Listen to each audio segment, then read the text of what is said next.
There you go. All right, we're live. It's day 2 of India versus South Africa. Test cricket returning to Eden Gardens after 6 long years, and we had a blast yesterday watching everything go down.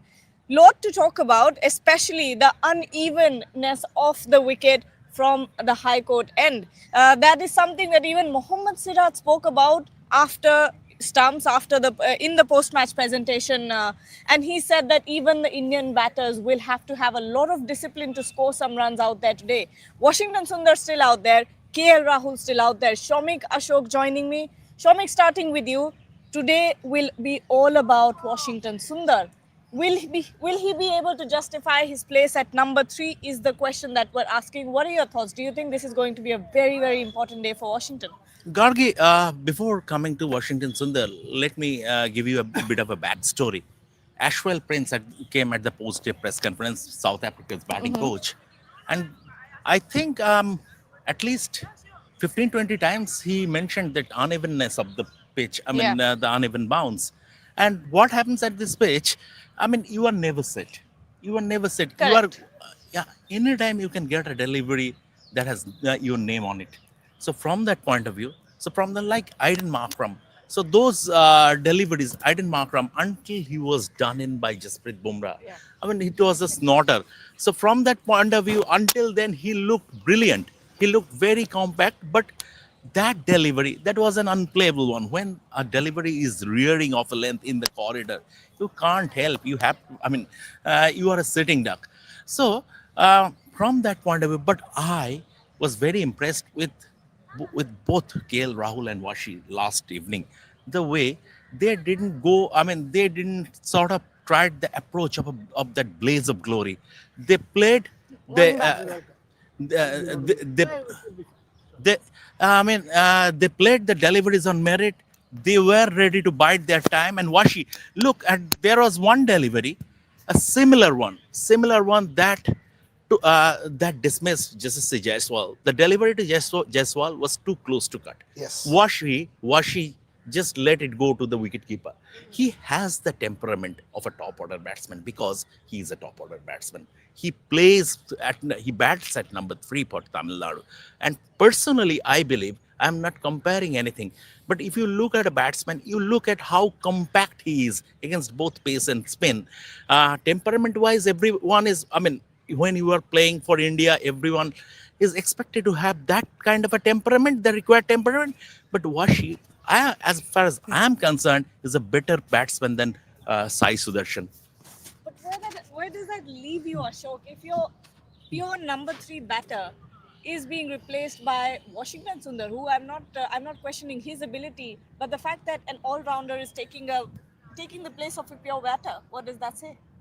See, look, yesterday I said that this is an experiment, in terms of selection. I was thinking about it overnight, and I think it is not. Actually, if you really look at it, let's look at it from 2 perspectives. One is from the India team perspective, the other is from Washington Sundar's own perspective. From the India team perspective, it gives an opportunity for an all-rounder to come in who can become, who can bring a lot of flexibility in terms of batting as well as bowling. A 4th spinner comes into the fold. So it works well if this pays off. From Washington Sundar's perspective, this is a great opportunity to emerge as a player for all formats. A batsman being able to bowl his spin bowling, he brings in all the capabilities that is there. So it is not really an experiment if you really look at it. It seems to be a carefully designed experiment. And today is going to be a day of reckoning for him and for the team. And yesterday, I stuck out my neck when Boria asked me and I said he's going to score a half century. I really hope he does. Boria, today is going to be a very important day for Washington Sundar. Not only Washington, but also the management to be able to justify Washington Sundar coming in at number 3 in place of Sai Sudarshan. Very important day today? Hugely, but one innings doesn't decide anything. And suppose Washington Sundar gets out early. Does that mean that he's not good enough? No. The management has to stick with Washington Sundar also in the next test, because if this is a home experiment, and I've done a column saying this today in the morning, and there's already quite a lot of debate on the column, I think it's a decent enough home experiment and they should continue with it. I agree with Shomik. I agree with Ashok that Washington Sundar is a worth experiment, is an absolute worth experiment. And you know what? You asked me about an important day. I think this is the day that will win India the test match. This is a day that will close the match. That is far more important to me than Washington Sundar. If India goes and scores 300 runs, which is what will happen if India does bat the whole day, it means India will score 270 odd runs. If that is the case, then India is winning this test match. That is way more important than Washington Sundar scoring or Shubman Gill scoring. I think if India is able to bat itself and show better temperament than South Africa, I was watching the highlights again last evening to try and see how many wickets fell to the pitch. Two out of 10. Yeah. 8 batters were either bowled real good balls or they've thrown their wickets away. That's how South Africa batted. India has to show better application, better temperament. Today, at the end of day, 150 run lead, India is winning this test match. That's what makes this day that much more important. Before I go to the Hindi, I know a lot of people have been asking us, Gargi, about IPL trade. Let's quickly just give you a bit of an update. From what I understand, as far as some important trade news, let's take Lucknow Super Giants, for example. Lucknow Super Giants, the way I understand the strategy, is very simple. They need a lot of money going into the auction to buy some key players. So I think, this is me, I think from what is likely, and I use the word likely, 3 major releases. One, nobody has talked about it yet. We are putting it on record for Rev Sports. My understanding is they will release Akashdeep. Oh. Lucknow Super Giants will release Akashdeep, first release. Number 2, they will release Ravi Bishnoi. Again, people have hardly talked about it. They will release Ravi Bishnoi, they will release Akashdeep. That gives them about a significant pot, about 14-15 crores. Plus, they will also release David Miller. That will give them close to 25 crores to go into the auction. 3 releases. 3 major releases as far as LSG is concerned, likely. That's my call, my understanding. They will retain Mayank Yadav. We've been saying this on Rev Sports for 2 days now, 3 days. Hindustan Times, I think, did a headline saying might be released. No. Today, the Times of India has corroborated our news that Mayank Yadav will be retained, and I'll tell you the reason. These guys have invested in Mayank Yadav for 2 years, 3 years now. They've paid for his treatment. They have paid for everything. They think he has potential. They want to back him going forward. This is Sanjeev Goenka and Shashwat Goenka. They are not going to trade or release Mayank Yadav. One big retention. Finally, in place of Akashdeep, they are getting Mohammad Shamin. So that's the big call that they've also taken. Likely again, they are getting Mohammad Shamin. So that's the update. Akashdeep release, Ravi Bishnoi release, David Miller release, Mohammad Shami in, Mayank Yadav retained. So that's the IPL news as far as I'm concerned. And also our story that Ravindra Jadeja, that Sam too is Curran, 100%. that is now all but confirmed. I mean, it's just an official release away from the IPL or the BCCI, but it is now done deal. Ravindra Jadeja and Sam Curran are going to Rajasthan Royals, and in turn, Chennai Super Kings are getting Sanju Samson, and this is Mohit and I were discussing this story 3 days before we put it out. exactly, and this is exclusively our story. Absolutely. But Gargi, one thing that Yes. if you allow me to be a bit anecdotal, I'll just as regards Washington Sundar, and I mean, I think see, we can go in people are front. talking a lot about dropping Sai Sudarshan and using Washington Sundar at number 3, Right. as if something like this has never happened in Indian cricket. So once again, if you allow me to be a bit anecdotal, I can tell you a story. 1982-83 India-Pakistan series, India went to Pakistan with 2 designated openers. I mean, apart from Sunil Gavaskar is Sunil Gavaskar. Apart from that, there are 2 designated openers, Arun Lal and Krish Srikanth. So what happened? Before the final test in Karachi, those days, I mean, players used to share rooms, and Sandeep Patil and Ravi Shastri were the roommates. Ravi Shastri had split his webbing on the right hand, and he had stitches. So this story I have heard from Ravi Shastri himself. So just 2 days before the game, before the start of the final test, Ravi Shastri and Sandeep Patil were having their gin and tonic. There was a knock on the door, and it was Sunil Gavaskar. The gin and tonic went under the bed. Gavaskar was like that. Oh, Gavaskar, seniority. not only seniority, Gavaskar was an aura. I mean, Gavaskar in 1970 and then 80s, Gavaskar was Gavaskar. Correct, I mean, correct. So, I mean, after that, Sunil Gavaskar entered the room. He didn't say a word to Sandeep Patil. Both were his Bombay teammates. He told Ravi Shastri, how is your hand? He said, okay, the stitch will come off tomorrow. And then the stitch came up. You were opening the innings the day after. You were opening the innings with me. Ravi Shastri started his career as a number 10 batsman. Ravi Shastri started in New Zealand as a number 10 batsman. Sunil, then he came to the middle order, and Sunil Gavaskar brought him into opening the innings, and Ravi Shastri rewarded that faith with a century against Imran Khan and Sarfraz Nawaz and Abdul Qadir. So it is not like that. It has never happened in Indian cricket. Absolutely, and I think there's a lot of. It's a lovely story, actually.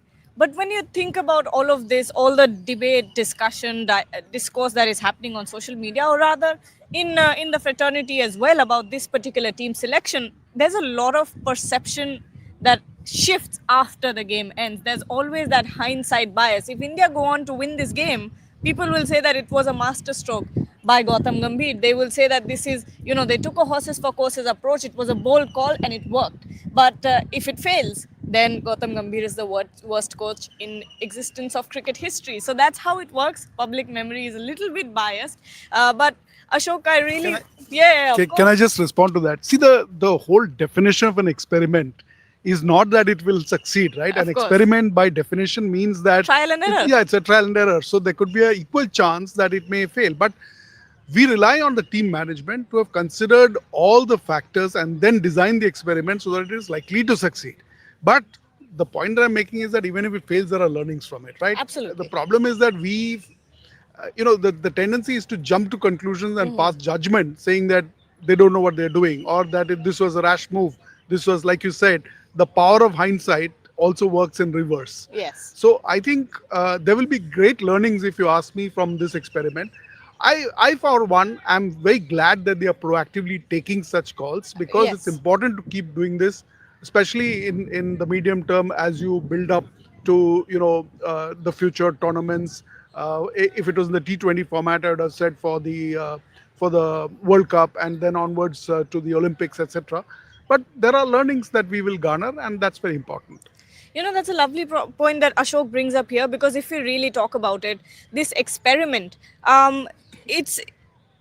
I completely lost track of what I was going to ask you. But anyway, the point that I was making was coming back to the game today. KL Rahul, Washington Sundar experiment. We'll keep talking about that. We'll keep coming back to the debate, because I saw a lot of ex-cricketers and cricket pundits talking about how you don't need 4 spinners in and home test match where the wicket will definitely spin from day 3. Your thoughts about that? Do you think specialists should be left to do their job, like have a Kuldeep, have a Ravindra, have a Washington, but at the same time you also need to respect Sai Sudarshan as a batting specialist? What are your thoughts? Do you or do you not agree with the 4 spinner ploy? Gargi, everyone has an opinion and they are entitled to their opinion. At the end of the day, they don't take decisions. It is the team management that takes decisions.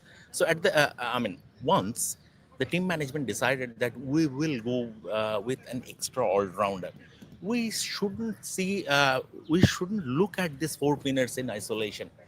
3 of them are spin bowling all-rounders, genuine all-rounders.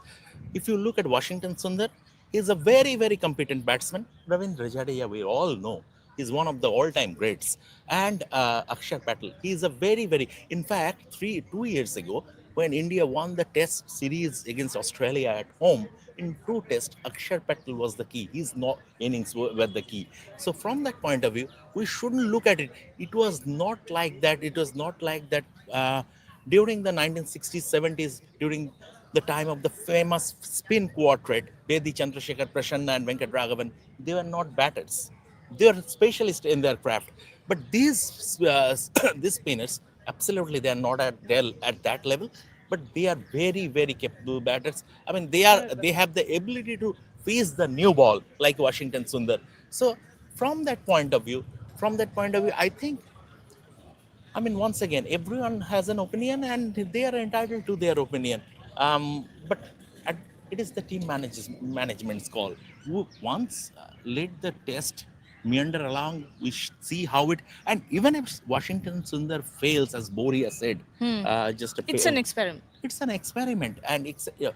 Now, once you have decided to play that extra all-rounder, who would you have dropped on this pitch? Kuldeep Yadav?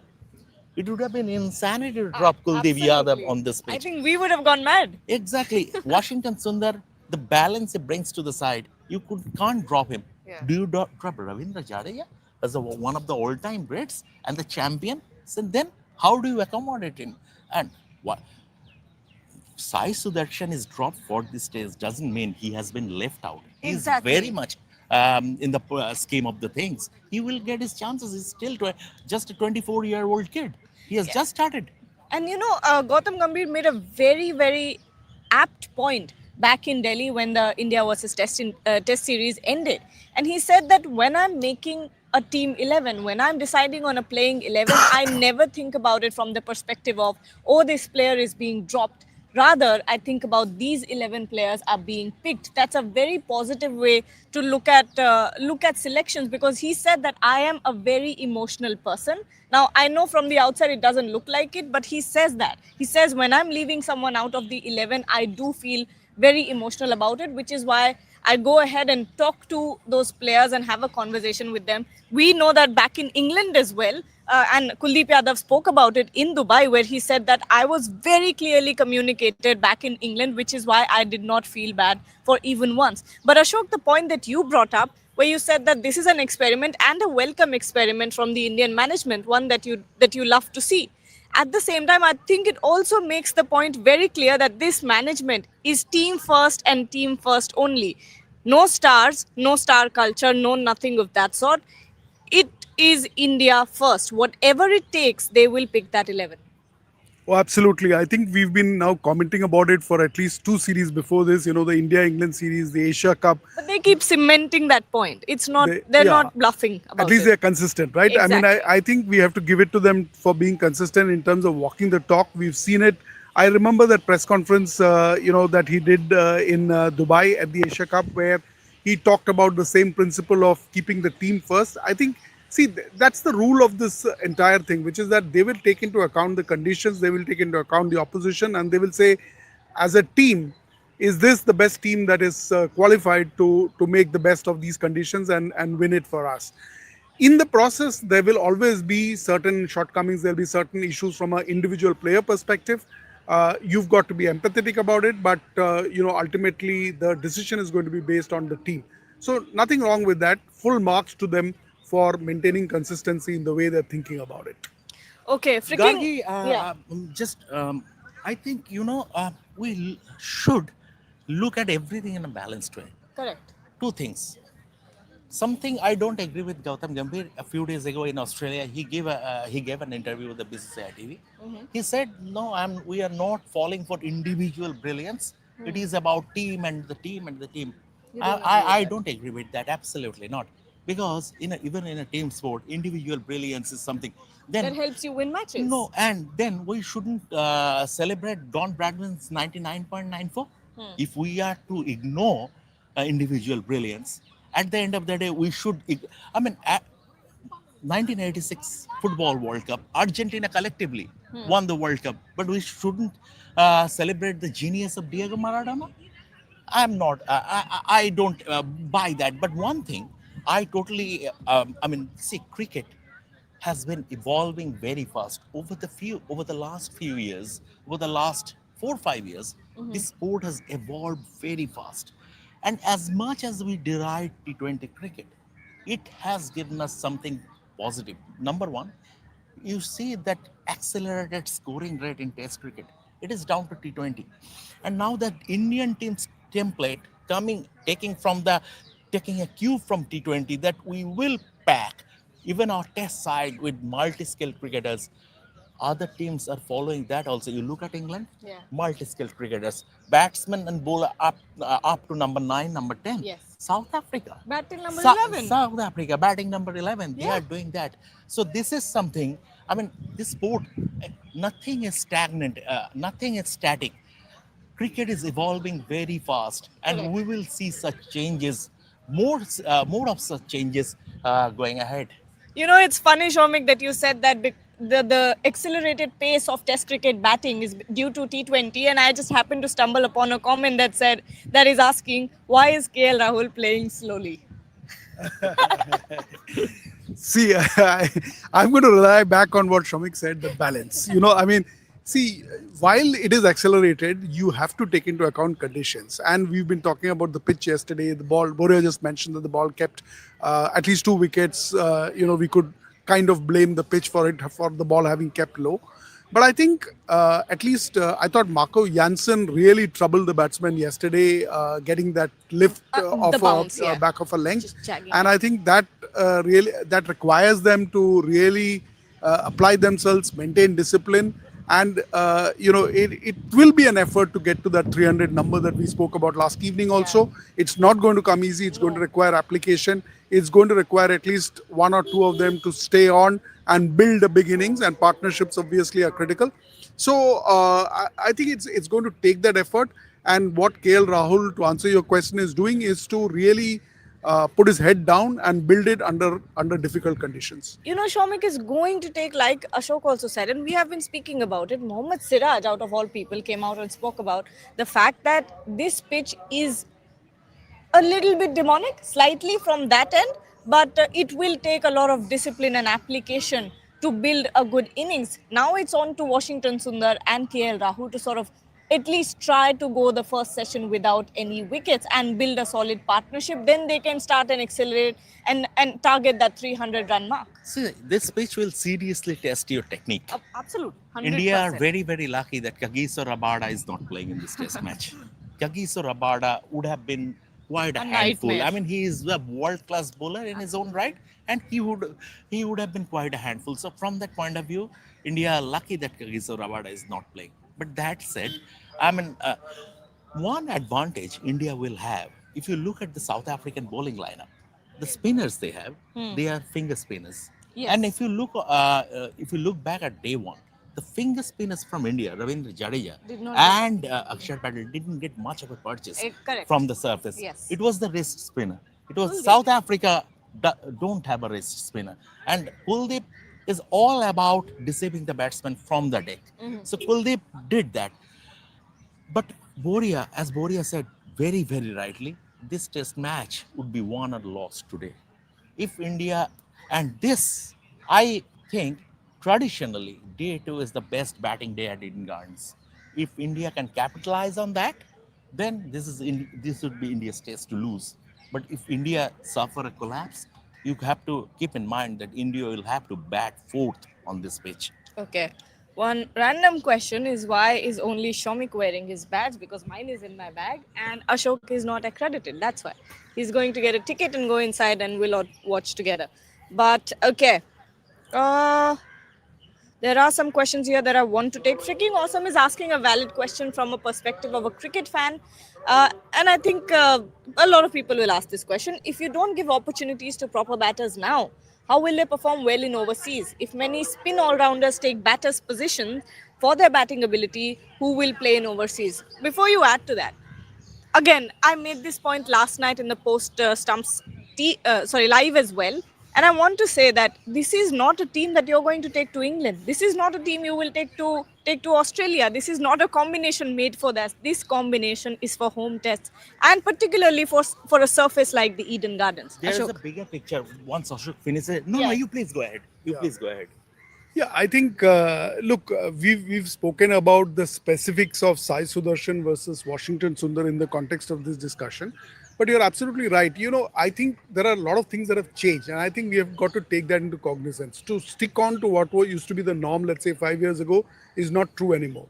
Accelerated batting in test cricket, Shamik spoke about. What you're going to do in domestic versus international is going to be different. The way you look at your strategy with regard to a domestic series, a bilateral series like this is going to be very different from the way another bilateral series is going to be looked at. And so the whole thing has become more dynamic, and therefore the thinking really is, how do you take it step by step, looking at the conditions here, how do you optimize the situation to win this one and consolidate with that, is the thinking that this team is doing.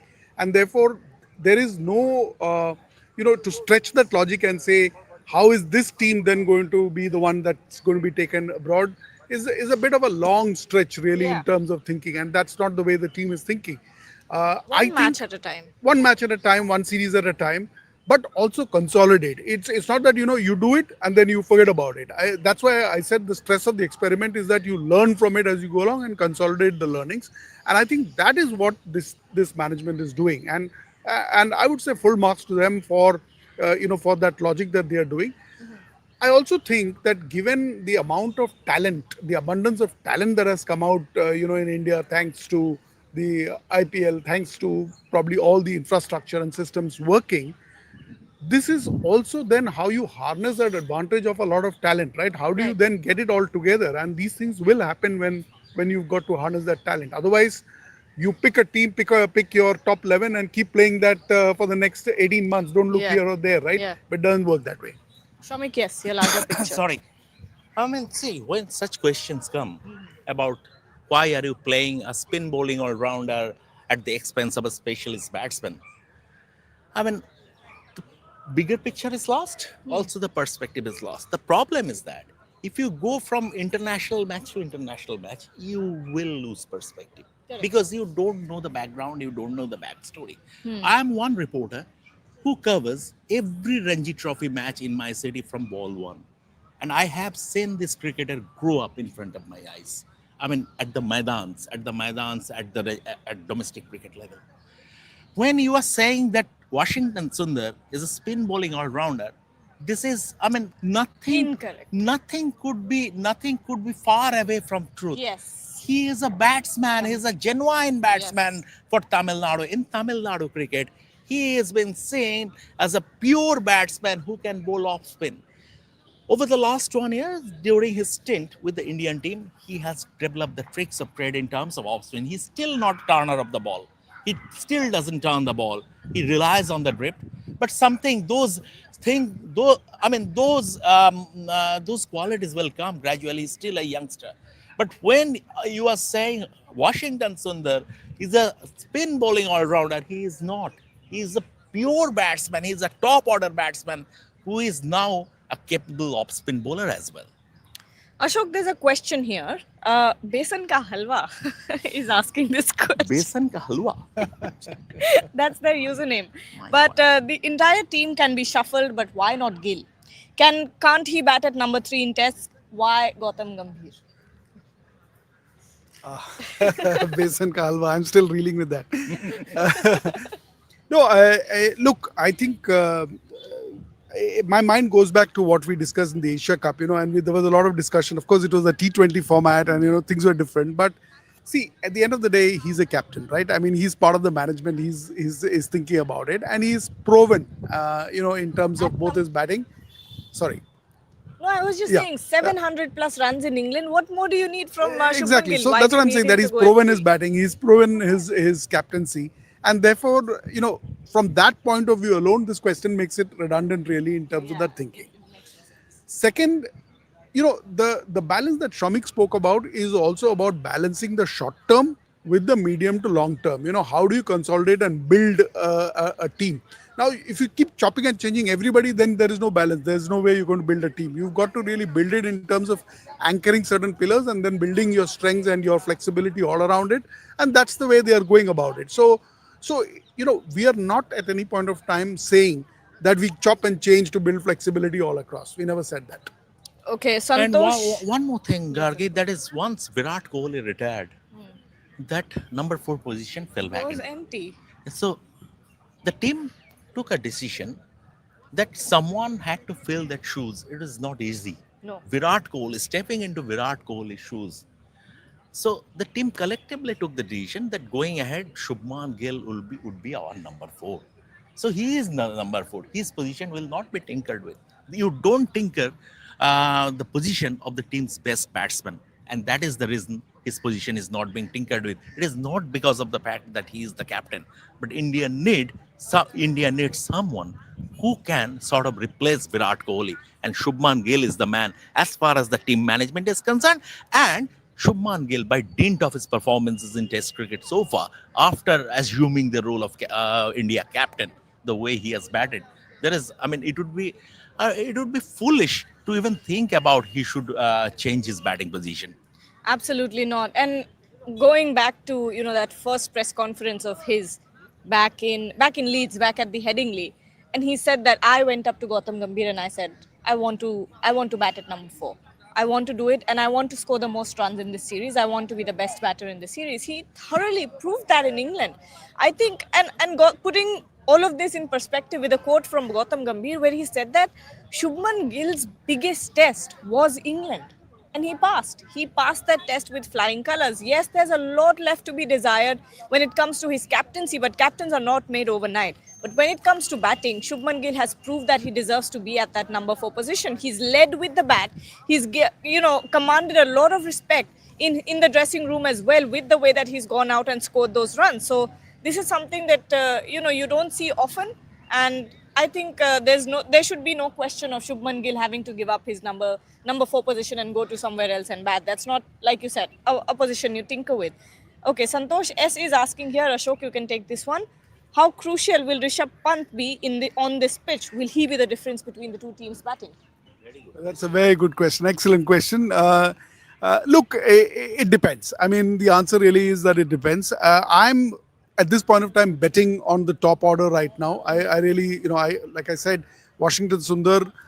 There's a lot at stake there. It's not just winning this match. I think cementing that position, to Shomik's point, proving which he has already done in Tamil Nadu, which is that he's actually a batsman who's got the ability to bowl off spin. If he is able to pull off a good disciplined innings today, then there is a lot that India can capitalize on. Similarly, KL Rahul.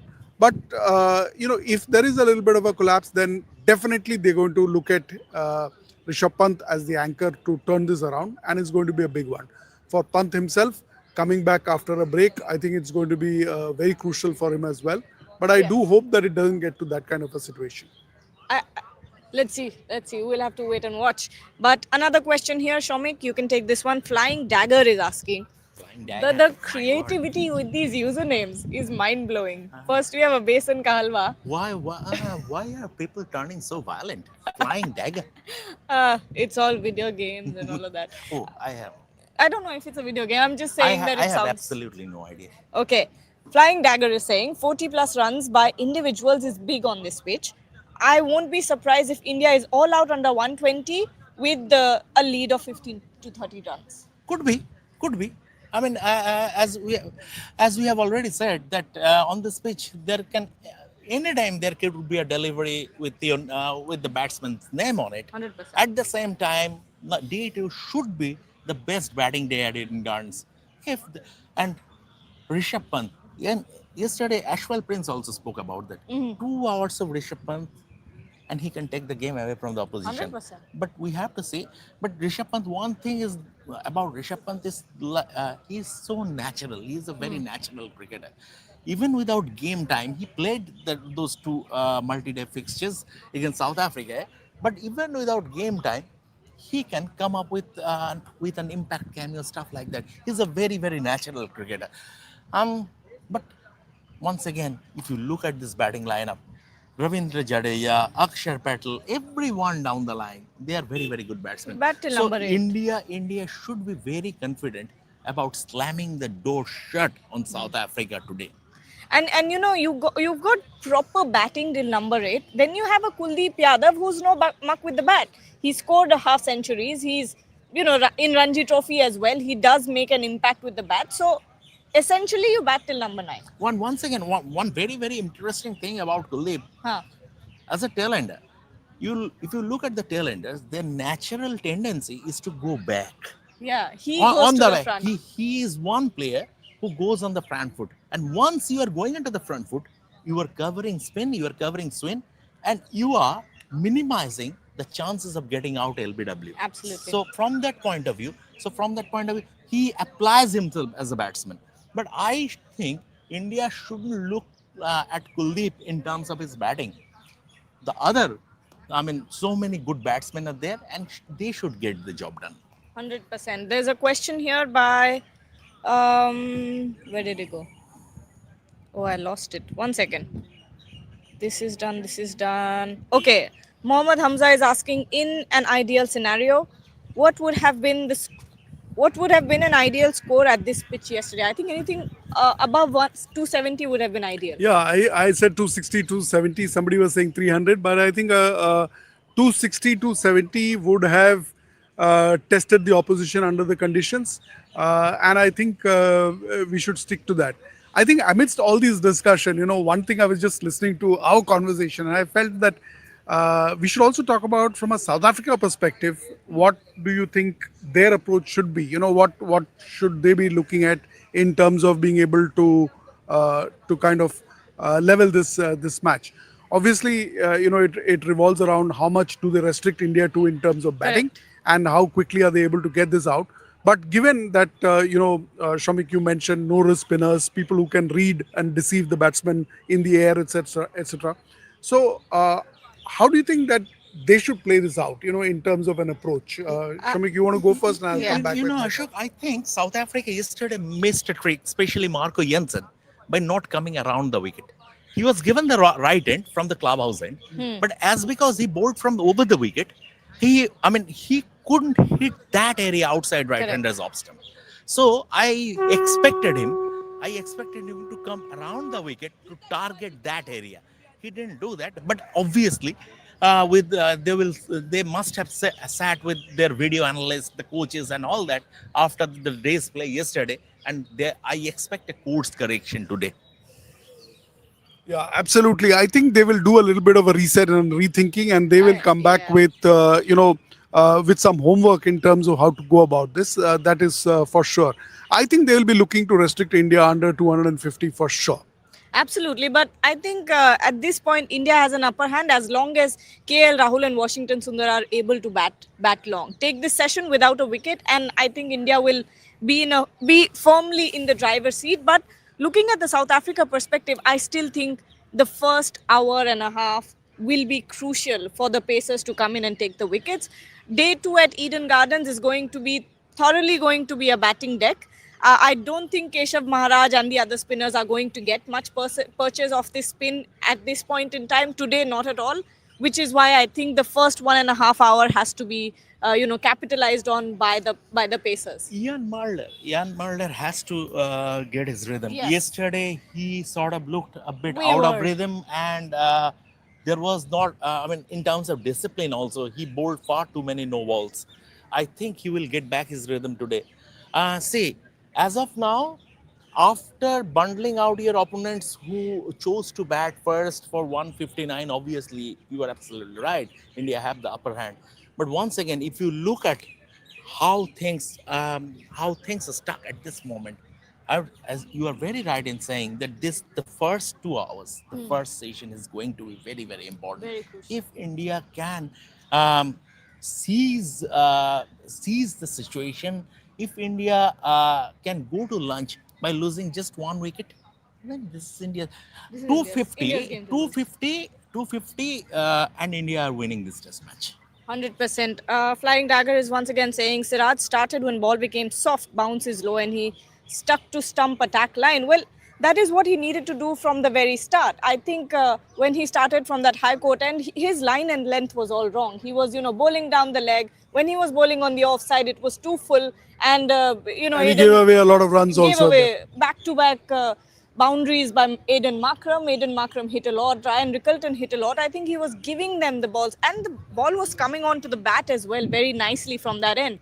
I think the difference was, one, yes, the ball became soft, and a little bit of reverse swing was coming into play when Siraj started his second spill and got those wickets. Plus, I think this end helped him a lot. That uneven bounce on that end for the batters also helped in picking those wickets. So I think those 2-3 factors came into play. Siraj came back, better, I think, with a better mentality and a lot of fierceness and intensity, and that helped him sort of change the game around. When it comes to tests, I mean, we've seen this from Mohammad Siraj over and over again. He's the king of comeback at this point. Always, first spells are always a little bit wayward, then he comes back and changes the game. But taking more questions, because last 5 minutes on the show, Amol Gupta is saying, can Akshar Patel prove to be a game changer? And that has gone away. Okay, wait, found it. Can Akshar Patel prove to be a game changer today with the bat, provided his progress with the bat in the last few years? He's been a game changer. with the bat. He's always been a game changer. I mean, on his given day, Akshar Patel can be a game changer, no doubt about that, and he has proven this over and over again. And I think that is what the Indian team is looking for in terms of building that flexibility. Today, however, my take is that a lot has been said about Eden Gardens day 2 being the day to consolidate your batting and a good batting wicket. I really think that what I would want to see is actually the first four batsmen really being able to go out there and build it up in terms of a big knock, and I think that's going to be crucial. Waiting for the others to come on, I think, is going to be a little tricky, really, because the South Africans are out there to really prove themselves. Last night, I was listening to Dale Steyn speaking about some of their talent, and he called out Corbin Bosch as somebody who's done very well in the domestic circuit very recently, and somebody to watch out for. So if there is a collapse, then of course we will have to depend on Akshar Patel, but I hope it doesn't get to that. Okay, I'm going to ask you guys your predictions now. What do you think when it comes to the first session? How many runs do you see being scored, and do you see any wickets falling? Wickets will fall definitely. I don't know how many. Wickets will fall. Definitely wickets will fall. See, on this pitch, the key is patience. Bumrah also said that yesterday. Yeah. Be it the bowling side or the batting side, I would like to see South Africa putting a lot of pressure on India. Not by trying to take wickets at every ball, but by bowling in the right area and keeping things tight and keeping the run rate under check. Correct. That will build pressure on India. And from India's perspective, I'd like to see them wear down the bowlers. And once they are tired, give the first 2 hours to the bowlers, and then the next 4 hours would be yours. Ashok, your thoughts?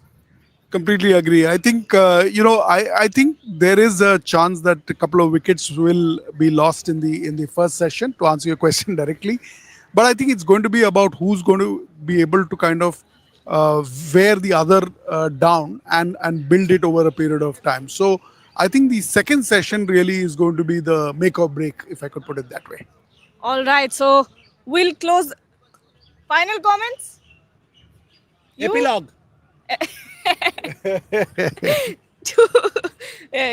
Put the curtains down. Yeah. Okay, We need our captain. we need our captain to do the final press conference of the day of the series. We need our captain to sign things off. But final comments and we'll close the show. Is it an all cash deal? No money, pro bono deal. No, PR, only PR deal. Oh, only PR. So You're the not same. in the frame. Come here. Please come in. Yeah. So same question. Same question. Your thoughts when it comes to the first session, test of patience for both KL Rahul and Washington Sundar, and how many runs do you see being scored, and are you seeing any wickets falling? Yeah, definitely. I mean, this is not a pitch where wickets will not fall. Wickets will fall. Even yesterday, that KL Rahul delivery, that Keshav Maharaj delivery, he could have been bowled. Washington Sundar also got one good reprieve. Having said that, I do see India crossing 300 runs. I do see India playing much better than South Africa on this wicket. I do see India showing better temperament and better application. Between 85 and 90 runs is what I see scored in the first session. Between 80 and 90 runs and a couple of wickets down. So approximately India will be around 130 odd for maybe 3. 130 odd for maybe 3 at lunch, which sets the match up for India. Because one Rishabh Pant session means the game is gone from South Africa. But as I said, this for me is the deciding day of this test match. India should win this. And this is a day that will win India the test match. I would want, more importantly, I don't know how many people, I would want more than 40,000 people to come in today. Yesterday was 36,000. Hopefully it's the weekend, so hopefully Exactly. people will come in. Anyone, if you are a cricket fan, somebody yesterday was arguing with me. I don't think 60 rupees is available anywhere in India. Ticket. 60 rupees. 60 rupees, 100 rupees, 150 rupees, 200 rupees. You spend for one bucket of popcorn in a multiplex. Come and watch a 6-hour game, which is the best test उतने match. में in भी town. नहीं आता है, 200 रुपए का आता है. वो देखो, मैं तो जाता नहीं हूँ, so मुझे पता नहीं है. But सबसे छोटा वाला. And this is the multiplex generation. No, I don't go there. But she last is I Gen went. Z, Gen Alpha. ये लोग abbreviations use करते हैं जो मुझे पता भी नहीं है. Exactly. Yesterday, what was the abbreviation she used? Some LOR. What was that? LOR. What is that? Oh my God! How do you guys not know? Letter of recommendation. ये देखो, so मेरे को बोल रहा है, I am applying for something. I said, can you give me LOR? I said, what is LOR? She's saying letter of recommendation. I never heard this. Yeah, absolutely. Me too. Have you I ever thought heard this that letter of was- recommendation? I thought that was the official word for that. I mean, I've written at least 1,000 recommendations, but I've never heard LOR. I've heard, letter of intent, LOI, but no LOR. Yeah, my daughter also, she is a little All these younger people than here, her. I mean, Gen Z, Gen Alpha. Do you know what ROFL is? ROFL. No, No, what is that? Tell him. Rolling on the floor laughing. My word. cartoons, man. What is that? These people are all cartoons. I mean, which is why I've given up on my daughter. She comes and says these things to me Exactly. at night. This one is like, it's 10 years older than Aisha, but again says all these words, Gen Z, Gen Alpha, whatever. I've given up on them. Absolutely. My daughter says pool. And it's just a pool. Liverpool. You don't know Liverpool. On that note, we're all excited for what's all about to happen in the first session. We'll be back at lunch, so don't forget to join us then. Thank you, Boria, Ashok, and Shomik. We'll be back very soon. Stay tuned. We've moved out of the frame. Doesn't matter.